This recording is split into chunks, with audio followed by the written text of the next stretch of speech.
welcome to First and Filoni. Like always, I am Donovan Filoni, joined with special guest here, Miss Libby. How you doing today, Libby? Good, so good. That's great to hear. NC State seems to be back on the winning streak with another win this past weekend, but I'm sure we'll get into that a little bit more. But before we get started with that, let's talk a little bit about what's happened in the news this past week. University of Florida Boosters has raised enough money for Billy Napier for a buyout, about $26 million, I believe. My hmm question to you is, should he be fired?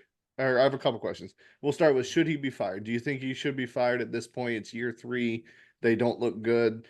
They do have a couple five-star recruits that have been in the last couple of years, but it doesn't seem like the play calling is getting any better. If anything, I would look at trying to fire him at the end of the season. Okay. I don't really like firing head coaches at beginning or mid-season unless it's Dave Doran, but I mean, if he doesn't pull anything together, I would say yes, definitely by the end of the season. See, yeah, no, I understand that. My thoughts on it, I do think he should be fired, and I think he should be fired probably mid-season. Let's see what he can do with the rest of these home games here at the very beginning. They should beat Mississippi State. If he loses to Mississippi State this weekend, he's gone. He's Then got I to might stay. say yeah. Right. But if he can beat Mississippi State and beat UCF and then pull together two more wins, I'd say wait till the end of the year. I know it's a tough schedule, but he's got to get like it isn't recruiting isn't the problem. It doesn't seem to be the culture inside the building. He seems to have all the right pieces in place. It's the play calling, Yeah. and the play calling is god awful. Especially when you have star freshman DJ Lagway coming in and he looks really good one week and then pedestrian the next. Like Yeah. he's a star. Let him be a star. Um, my second question for that, once he is fired or if he is fired, um, who should replace him? I have a couple ideas. If you don't, just kind of bounce them off you or I have none. I couldn't think of any. I just so they went with Southeastern Conference Billy Napier this past year, or I mean the mhm. past 3 years, and he was decent at Louisiana Monroe. There is one person that it would be a G5 that I would pick. So my three people that I would have them look at um, would be Eli Drinkowitz from Missouri, Okay. um, Alex Gortesh from USF, who's built that's the G5 school. If you look at USF, what they've done in the last 3 years under him is amazing. And then Lane Kiffin from Ole Miss. I Okay. know I throw that name out there Yeah, last year as well for Texas A&M or for Alabama, but I don't think he was ever offered the Alabama job. I don't think And so either. I think Florida would pay him whatever he wanted. The difference with Ole Miss and Florida is Ole Miss, yeah, you can get transfer portal in, but your pipeline is a little bit less. And if you can establish a Florida pipeline, that's a brand name. That's a name that people will want to transfer to, freshmen will want to Mhm. go to, and understand they have to wait in line and wait their turn. I think there's about 10 to 15 schools that are like that or have that potential, and Yeah. Florida is one of them. So of Okay. those three, which one do you think would be the best fit? I was gonna say Eli. I like Yeah. Eli. I like him too. I just worry that his hype from last year is too much because the team this year doesn't look as good. They struggled against, granted, Boston College has shown me a lot this year, but they struggled against Boston College this past They weekend. They still haven't pulled out really, the win though. yeah, no, they did. They did. It helps when you have the best receiver in the country with Luther Burden, but uh, I can see Drinkwitz. That one would probably be my number three if I'm being honest. I love Lane Kiffin. I love I Alex love Lane Cortez. too, but I don't know. I don't know if it's one of those things. I don't know if Lane's happy with going I was 10 getting and ready to 2 and not say, winning a big game either. So like I don't know if that's the case either. Um, okay, and then the second question that we have here for what's new this past week is University of Georgia struggled. Quinn Ewers got hurt, but Arch Manning came right in, and Texas still looks amazing. And Mhm. Tennessee is just dominant right now, and they're not doing it like with high powered passing offense. They're running the ball, and their Yeah. defense is amazing. Yeah. Tell me about it. Should Tennessee be considered the third best team over Ohio State, or are they still in that 6 to 10 range that they seem to be ranked in?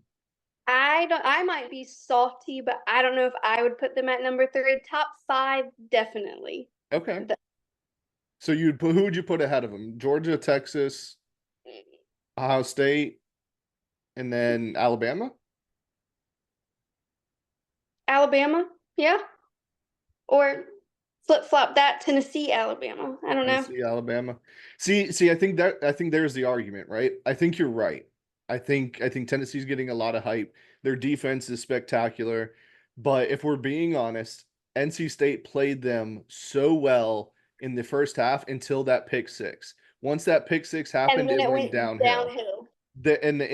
And that was more of, I think, NC State beat themselves versus Tennessee won that. So I think you're right. I Hmm. think they should be like maybe at that 5, 6, 7 spot. Hmm. Um, but they're really good. That defense is lights out. I'm not going to disagree. They are, but Yeah. Yeah. And so with that being said as well, are you worried about how University of Georgia struggled or Quinn Ewers being hurt? Does that affect your opinion on Georgia and Texas? no, because Georgia's done this before. They were down last year at the half against South Carolina, came back Yep. and won. I mean, I don't Kentucky think I'm too worried. Kentucky seems to be like a tough place to play because Yeah, it doesn't matter if it's Georgia or Alabama or a Tennessee or LSU, whoever's good that year, they go into go into Kentucky, and Kentucky could upset them. And I yeah. think that's just what we kind of saw this past week with that game. I don't know if you watched it any. It was a defensive game. It was not, I unless you like defensive football, it was not a fun game to watch. Yeah, because I don't even think Kentucky made it in the end zone. I No, didn't no, watch it was all all. of I it, think it was but all field goals in the yeah, safety or something like that. Like it was really interesting. I think Kentucky lost that game more than Georgia won it, but that's a different conversation. yeah. Um, okay, so let's go ahead and finish the recap of week three then. Player of the week. I'll go ahead and give that one to you first to start. Who is your player of the week? Arch Manning coming in for yours. I mean, he threw for, I don't know, 200 plus yards. Yeah, something. It had that 76-yard run. I've never seen a Manning quarterback run like that Exactly. ever. So my player of the week as well was Arch Manning. Like you just said, I'm going to say it again just for the people just to hear again. A Manning hit 20 miles an hour running and had a 76-yard touchdown run. Like this I kid will is the say real though, deal. I will say though, his dad was Cooper. Yeah. He was a wide receiver. Yeah, that's fair. But still, it's a I Manning. know, still it is. I think Texas, like I at the beginning of the year, I think Texas, I kind of counted them out because their top two running backs were out, but they just seem to be running on all cylinders. It doesn't, and their third and fourth string running backs are actually really good. So like it's really scary. I'm not worried about Quinn Ewers. He stepped up his game this year. I think Quinn Ewers could be considered for Heisman at this point. Yeah. But if he is hurt for a long period of time, they have zero worries with Arch Manning behind him. And Texas is about to have a 3-year dynasty, I think, right here. Mm-hmm. Okay, winners of the week. I have three. We'll go with Tennessee and Texas. Kind of just what we've already said. I think they're unbeatable at this point. Like I don't see anybody coming close unless like a big injury happens. With that being said, I still think Tennessee is kind of vulnerable, but at this point, those two kind of they haven't let off the gas pedal yet. Yeah. And then my other winner of the week is Miami, and the reason it's Okay. Miami is they seem to have put everything together under Cristobal. And FSU and Florida are the worst I've ever seen them. And at the same time, now they might have one-offs each season, but they're both really, really bad. I'm done defending DJ. I was a fan of DJ Good. last year What at have Oregon Andrew and State. I been Yeah, saying? but he just is not a fit at Florida State at this point. So it's just yeah.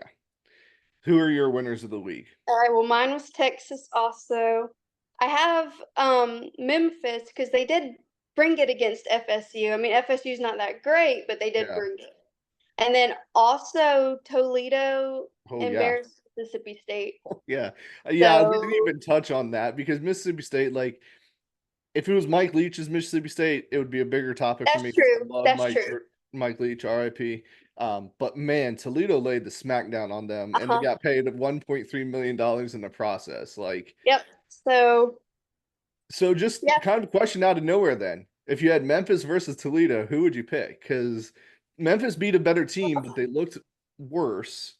And but Toledo looked really, really good, but they're a MAC school. I Putting don't you on know the because spot. FSU's not that good, so I might have to go with Toledo over Memphis. So I think Memphis wins with the quarterback, but I'm with you. Toledo looked really good. They look like a sound football team.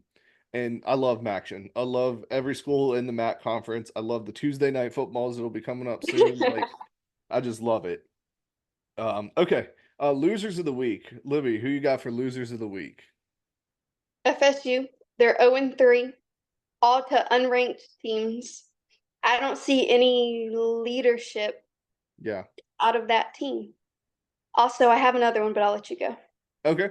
I'm gonna just reiterate with that as well, and I'll let you get to your last one. Florida State and Florida, I think both lack leadership, both struggle on the offensive and defensive line when they both have pieces. I think, and I say that all the time, right? You can have the best quarterback, best running back, best receivers in the world, Mm-hmm. but if you cannot win in the trenches, you're not going to win the game. Yeah. So I think that's the key there with them. And it's surprising too, because I think both defensive and offensive lines are pretty talented. They're just not playing as units. Yeah. Who's your Agreed. second loser Um, of the week? um, North Carolina State fans, because we were told how great this season was going to be. We got a good quarterback and good people from the portal. Um, so we have the talent. I just don't think we have the coaching staff to do it. Besides Gibson. Is that defensive coordinator? Yep. Yeah, I would I say just that's I the just only decent coach that you have because your defense, no matter if they're not playing together or not, they always seem to be pretty sound. yeah. But I just think we were led on and I don't I know. I was one of the bigger proponents of the hype machine for NC State because I love Grayson McCall. I thought the receivers that you guys had were great. I love the running back room. Yeah, But the offensive line, it goes back to what did I just say? The offensive line has, in my opinion, the offensive line has let NC State down. Now, I they don't have. think McCall has helped anything either, No. but the offensive line, they can establish the run game when you have two good running backs in Raphael and the kid from Duke, Waters. Waters. Okay. Gordon Waters. Yeah, so those two are pretty good running backs, but they have no room to run. They don't know. And So I then think if the also, offensive line if they can get their act together, I still think they have a shot at the ACC. Now, Miami's and Clemson yeah, seem I to don't want to be talk pulling about them. away right now, but um, But I like that CJ threw yes, to other people instead of just KC. I yeah, love KC, but you can't throw to him yeah, always. agreed. And he looked honestly, he looked better. I watched half of that game once he was in, and he looked better than McCall did. I just I was hoping you were going to get the McCall from 2 years ago, not the one from last That's year. that's what we thought we were gonna get. But And you got the one from last year, yeah. unfortunately. So, So that was my other loser. So in my final loser of the week, and I'm gonna go on a little tirade too because I think it's super, super, super unprofessional. Is Wake Forest. Wake Forest calls Old Miss after the game and cancels their series going forward. They canceled them. They said, "Yeah, we don't want to play you anymore." After they got their butts whipped by Ole Miss. It's shameful. It's petty. It's they're a bunch of chickens for doing that. Yes, Wake Forest isn't the best program, but still, like you're in a Power Four conference, you need like don't go away from playing other Power Four teams no, because you're gonna lose some. Look at us. right and but like that it's just strength of schedule at that point, and who knows, you might get that upset win, and that'll be a huge Yeah, win yeah. if you go undefeated. Because ACC, and no offense, like is not the strongest Power Four conference I'm by any not gonna means. disagree. So like it's one of those things like don't be a chicken and cancel on them. I can't remember who they replaced them with, but I just thought I was so fired up when that happened. I was like I'm not even a Wake Forest or Ole Miss fan. Don't cancel on your opponents. It's already scheduled. No. Like unless you're getting rid of the football team, just in general. Yeah. Uh, Agreed. I agree with that. so that's just extremely shameful. So okay, so let's go ahead and get into the picks of the week here. Records right now, I know you keep your own, so I'm sure you have yours ready to go. I know Andrew is 20 and 15. I'm 21 and 14. My gambling locks are not doing too hot right now. I'm 15 and 20 on gambling. And what is your record? Because I know you I keep win track. You're winning. Uh-oh. for once. Yeah. 24 and 11. Oh, 24 and 11. So we got a whiz right here. So those who are listening, just bet everything Libby says money line Nope, and don't do that because I'll go lose everything this week. Okay, so let's go ahead and get this started. First game of the week, Illinois at Nebraska, Friday night game. This one might turn into the game of the week. Illinois looks so good this year. Bielema has them ready to go. They play ground and pound football. And Nebraska looks like they're back. Matt Rule, goodness gracious, I just stuttered. Matt Get it Rule, out. it looks like he's got the team together. Raiola is still a freshman quarterback. He's still playing like a freshman quarterback, but you see glimpses of what he can be, and Nebraska might be back. Nebraska is favored by 7.5. Both Andrew and I have picked Nebraska. I assume you're on the Nebraska train as well. I'm on the Nebraska train. You got it. He just have you watched any of Nebraska's games? Like they look I very sound. I watched a little bit of one. I can't tell you which game it was or listened to it. I think we listened to it on the way home. Yeah. Something. They look so like they look good. They could be undefeated until the Indiana game, and Indiana could be undefeated, which underrated. Like Indiana's Ooh, sneaky good too. That could be a really fun game, Nebraska and Indiana. Who would have thought I would have said that when, in it's typical not college me. I'll be football honest. season? Okay, next game, Houston at Cincy. Cincy's favored by 3.5. Coming off a win, I believe, but then they had that heartbreaking loss to the comeback kids of Pitt. And that seems to what they do every week. Who you got for Houston at Cincy? I went with Cincy. Yeah. I did as well. I don't. Houston kept it close for against Oklahoma, Yeah. um, but I think Cincy might be a little bit better at this point in time. I don't trust Houston. Andrew went with Cincinnati as well. Next game, Kansas at West Virginia. West Virginia is favored by 2.5. West Virginia has not looked good. They had a 10-point comeback loss against Pitt last week, and then a blowout versus Penn State in week one. The only team they beat was my boy Mike's University of Albany with his little brother at quarterback, which is an FCS school. Still put up a fight, but they did beat them. Kansas, on the other hand, has not looked good. I think Jalen Daniels already has 11 interceptions on the year and at 50% completion, which I thought he would be maybe a Oh dark my horse for God. Heisman. Um, with that being said, I'm going West Virginia. I've picked them every single time. Well, no, I didn't pick them week one, but I picked them last week. I'm still going to stick with them at this point. Morgantown, I just can't trust a quarterback who's throwing 50%. I went with West Virginia also. All right, we're all clean sweep with West Virginia, Nebraska, and Cincy so far. And I don't think it's going to change with this game either. USC at Michigan. USC is favored by 5.5. Michigan is starting Orgy instead of Davis Warren. So All the pass right. game might not be there, but Okay. they should be able to run the ball a lot better. Does that change your pick? Who you got, USC and Michigan? I got USC. I do too. I have USC big too, 2 touchdowns. I should have bet that game versus Texas. I just had that feeling. I think USC might be actually back. We'll see though. I think USC has to get to an early lead because Michigan's not going to be able to catch up. Michigan gets to Yeah. an early lead, we have a conversation and it might be a good game. Yeah. So Rutgers at Virginia Tech. Virginia Tech's favored by 3.5. Rutgers sneakily having another good season. Do they have the athletes to compete with Virginia Tech, who seems to be up and down this year? Who you got? mm, I got VT. I don't know. I do as well, and this was the hardest game for me to pick, and Andrew as well. But Lane Stadium, the way Uh, that they play at home is a lot better than away. If it was at Rutgers, I probably would pick Rutgers. But Yeah, I think Lane is hard. Lane, and it seems to they seem to have a hype down there right now.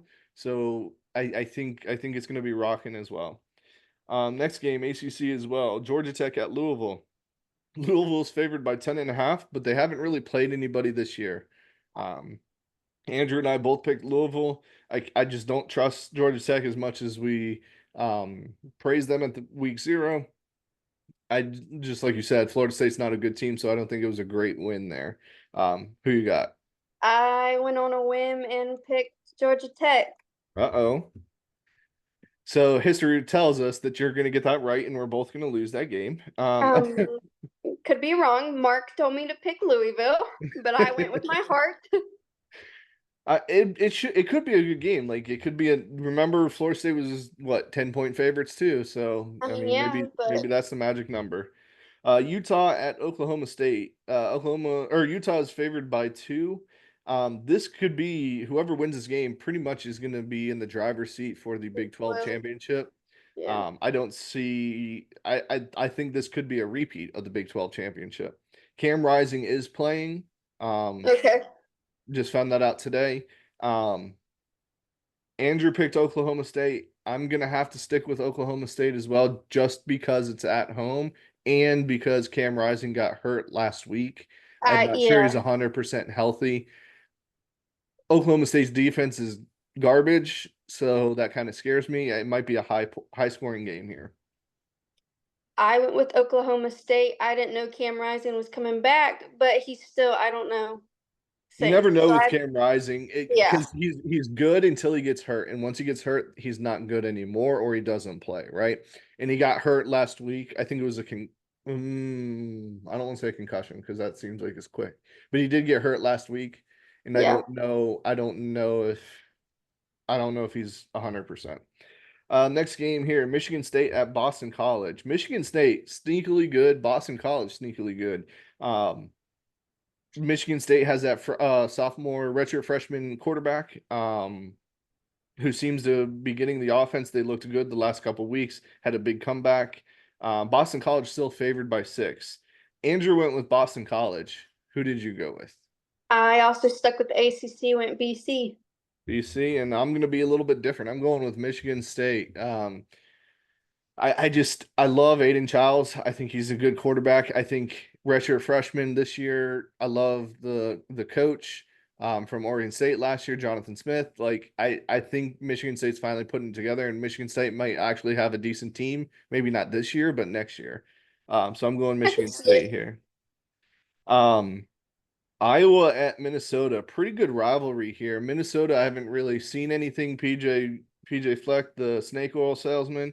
I don't know how he still has a job there, but I guess it's because it is Minnesota. Iowa's favored by 2.5. Iowa seems to have an offense this year. Their only step up was against a good Iowa State team. Both Yeah. Andrew and I picked Iowa. Who you got? I'm opposite. I went Minnesota. Minnesota. Okay. Interesting. Is that because it's a home game? Like go with the home when it's that close? That, and I really just didn't know who to choose. Yeah. So Yeah, this week's kind of I it's don't think kind of I've a watched wash. either one of them. Yeah, it's kind of a wash this week. Some bad games. We should be getting into All conference right. play next week. And then Tennessee at Oklahoma. Uh-huh. Tennessee favored by 7. Um, Oklahoma did not look good last week. They pulled away at the very end. Did not look good the week before against Houston. And then Tennessee is rolling. But this is Nico's first test, first true road game that wasn't a bowl game. First true road game in the SEC, even though it Yeah. is Oklahoma, newly minted SEC team. Andrew picked Tennessee. I'm riding with old Rocky Top here as well. I went with Tennessee until somebody can stop Nico. I'm going with Tennessee. I'm not disagreeing. As much as I hate to say it, I will go in Tennessee because I hope they do good since they crushed us. Yeah. And then a bonus game. This one won't count against our standings. I have to Okay. do it. It is NC State at Clemson. Um, Clemson You may is tell you what's gonna happen, Clemson's favored by 20 points. and that's Um, exactly what they're gonna win by. you think 3 touchdowns? From I That or we're tied and we have a bombard happen and it's just woo. we haven't had our We're Kyle not winning. Bard That's all I'm segment. gonna say. The kickers have been really good this year, so we haven't had I mean, Bambard they of the week have, yet. but So um I think it might be closer than you think. I think that defense is going to hold them in. I think it's going to be a lower scoring game. I don't think Clemson's offense is as good as they did against App State. App State's defense has let me down this year because I picked them as my G5 school for the playoff. Um, so I think it's gonna be closer than you think. I think everybody's overlooking this game as well, so it could be a trap game for Clemson. So I'm just I'm putting it not out getting my there. hopes up. 20 points is a I'm lot. going NC State, but I'm not getting my hopes up. 20 points is a lot. 20 points is a lot. I think it might be like a 7 to 10 point game, Okay. but I think it's going to NC be a State. low scoring game. So Oh, no doubt. okay, so I'm going to run through some of my gambling picks. Let me know if you want to talk about any of these games or if you disagree with any of the theories here. Kansas State at BYU. Kansas State's favored by 7.5. Give me BYU plus 7.5. BYU has a stingy defense, and if their offense doesn't turn the ball over, it's going to be a good game. Baylor at Colorado. Colorado's favored by 1.5 points. Give me Baylor. I think Colorado's getting a lot more credit from last week's win against a bad Colorado State team. Yeah, I I'm watched going that one. against Dion at this point. Like I don't like it, but I am. Michigan State at Boston College. I already picked Michigan State to win outright, so give me Michigan State plus 6.5. Georgia Southern at Ole Miss. The over/under is 66.5 points. If you remember, Georgia Southern had that shootout with Boise State at the beginning of year, week 1, and it was like 50 something to 50 something. Mm-hmm. I expect to see that again. Ole Miss defense is a little bit better, but Ole Miss scores with the best of them anyways. So give me over 66.5 total points. Okay. Tennessee at Oklahoma. Tennessee -7. I think they win by at least 2 touchdowns. Um, Also, the over 57.5 points. I think both offenses could potentially score or defenses could score in this game. So give me over 57.5 points. Toledo at Wake or at Western Kentucky, your MAC school team there. Toledo's favored by 2.5. I think that's too low. Give me Toledo -2.5. I think they win by 7 points. I'm gonna agree Um, with you on that one. yeah, Utah at Oklahoma State. Like I said before, I don't think Utah's defense is as good as it was. I think Oklahoma State's offensive line finally puts it together, and Ollie Gordon has a game. And Oklahoma State's defense is nowhere to be found. Give me over 54.5 points. A lot of overs this week. USC at Michigan. I don't think Michigan's good unless Michigan comes out with the lead and that defense just confuses Miller Moss, which I don't think it's going to. I think USC wins by at least 7, so give me USC -5. That one's kind of iffy, but I missed it on Texas. I'm not missing it again here. Fair enough. And Kent State at Penn State. Um, we know Kent State is Ooh. garbage and they give up a lot of points. I think Penn State needs their offense to get it together. I think this is the game that they do it, regardless of how many points Kent State scores, because Penn State's defense has been not very great either. Give me over 56.5 points.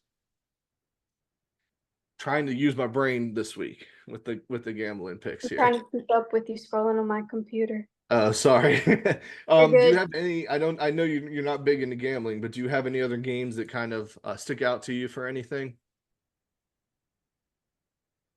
Mm, There's been a couple weird lines I saw. I know Notre Dame's favored by 28.5 against Miami of Ohio, and I think that number might be a little too big.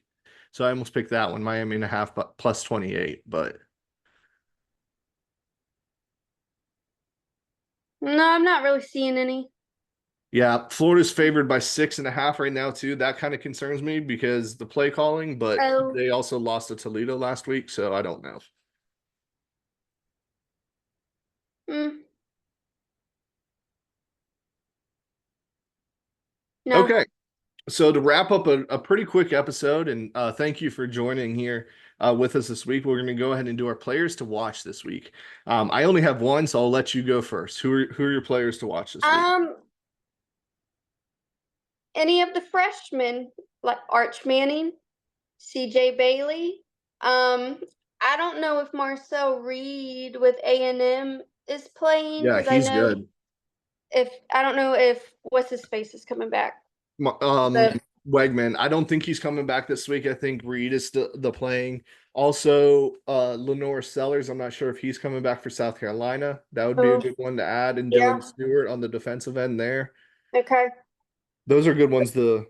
I like that. Those are good ones to, So, to point out the yeah, freshmen.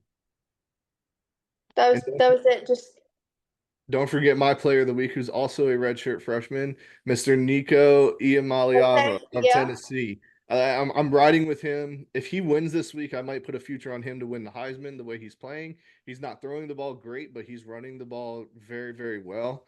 I'm saying watch out for Nico this week.